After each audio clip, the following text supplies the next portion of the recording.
Hi everyone, welcome back to the channel, and today we're doing another fragrance review for you, another fresh fragrance review this time. So we've done a few summer ones in the last few weeks, which is, given that it's so hot outside, it's nice to have some options. So today, this is one from the house of Hermes, and this one is called Eau Givree. So Terre D'Hermes Eau Givree. As always, I'll give you a rundown of the presentation. I'll give you a breakdown of the notes, show you how the atomizer works, and talk you through how this one evolves. So the bottle, it's just kind of nice. I like the frostiness on the back. House name is on the top there. And then you can't really, there's nothing on the bottom, just the H for Hermes. If you can see that, it's like an H for Hermes. The cap is metal. Clicks nicely into place. This is a refillable bottle. So this actually will unscrew, so it's a refillable bottle. I'll give you a little rundown of the notes, stick them up on the screen, and then I'll show you the atomizer and how this one smells. So there's not too many notes to tell you about here. So at the top, you've basically got citron, in the mid, juniper and timur, and then in the base, they'd say mineral notes and wood notes. So the atomizer on this one is brilliant. It's a really good atomizer.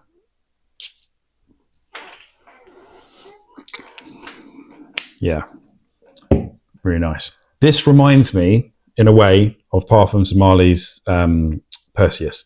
Very, very similar in its style.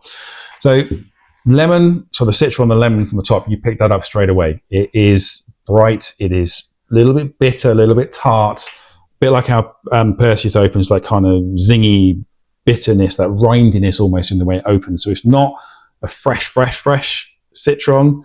It is a slightly bitter, slightly rindy citrus note. So if that's your thing, great. I can also pick up like a grapefruit note in the top here. Now it's not listed.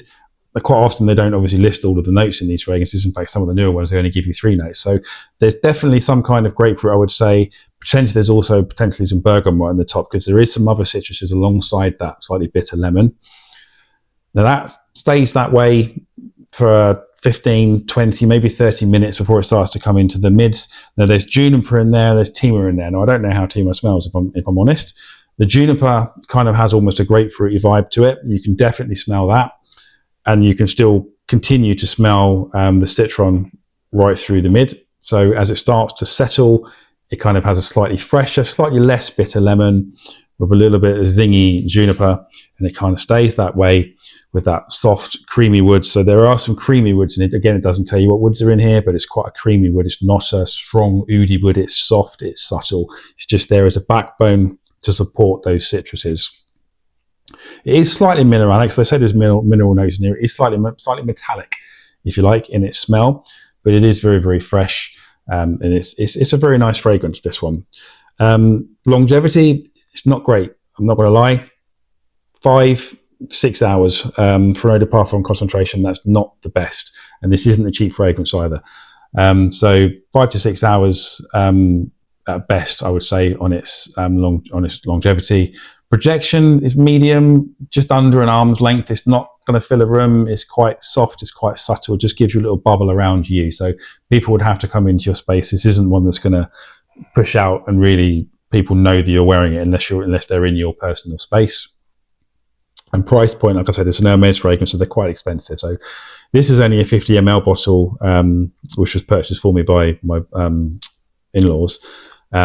This bottle's about £60. I think if you want the 100 ml bottle, this is like £90 to £100. So it's kind of a normal designer price point. But it is very, very nice. If you wanted a cheaper version of Perseus, now obviously this isn't exactly the same as Perseus. It's not designed to be, it's not a clone or anything like that. It definitely has similarities. I personally think Perseus is nicer. I love that fragrance, but this one is very, very, very nice and kind of scratches that same itch. If you don't want to drop 300 quid on a fragrance and you only want to spend 60 to 100 pounds, this is a great option for that. Lovely fragrance, worth having in your collection. The woods are nice, it's soft, it's creamy, and like I said, very, very fresh, nice citrus. Perfect for summer. Any comments, any questions, as always, please do drop them in the comments box below and I will do my best to answer them, and I will catch you on the next one. Thank you.